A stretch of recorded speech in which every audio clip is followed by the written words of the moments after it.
Alright, back on the International Loadstar project here. Picked up another item, so we're moving along. Right now I got the cab and the frame just kind of sitting there. We're going to be working on getting the axle back in its right spot. A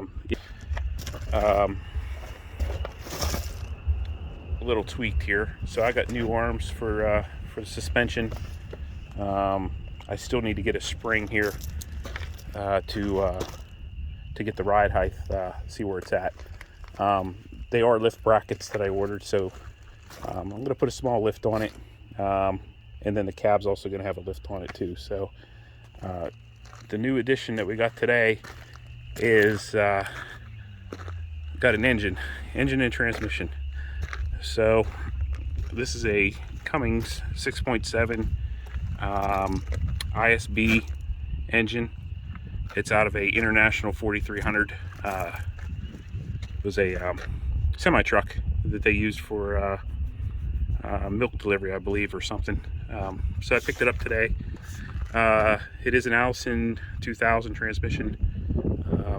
I don't know anything about it, other than it's electronically controlled by the ECU.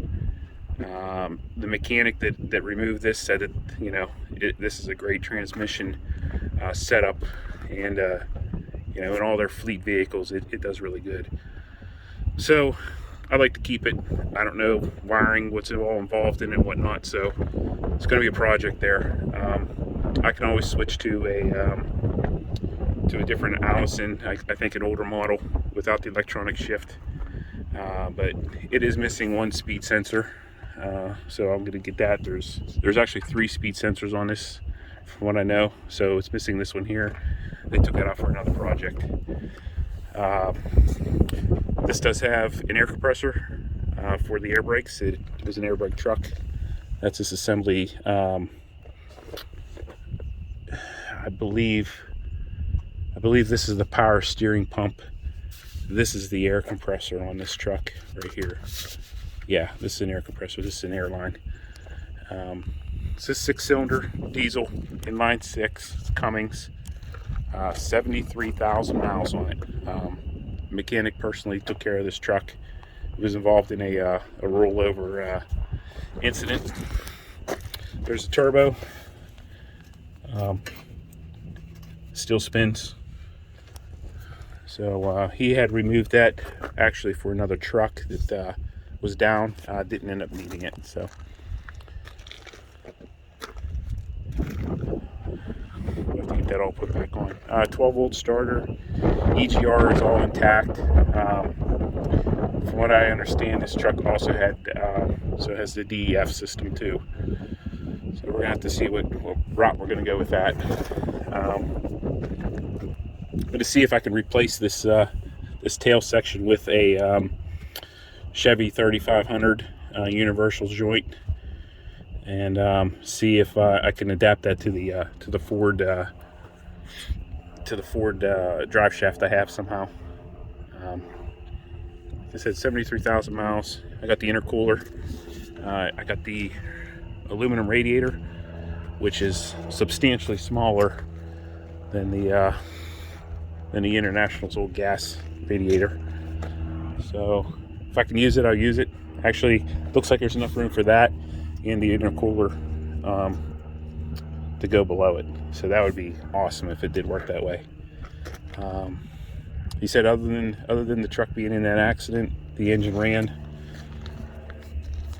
There's a couple different things here I have to figure out.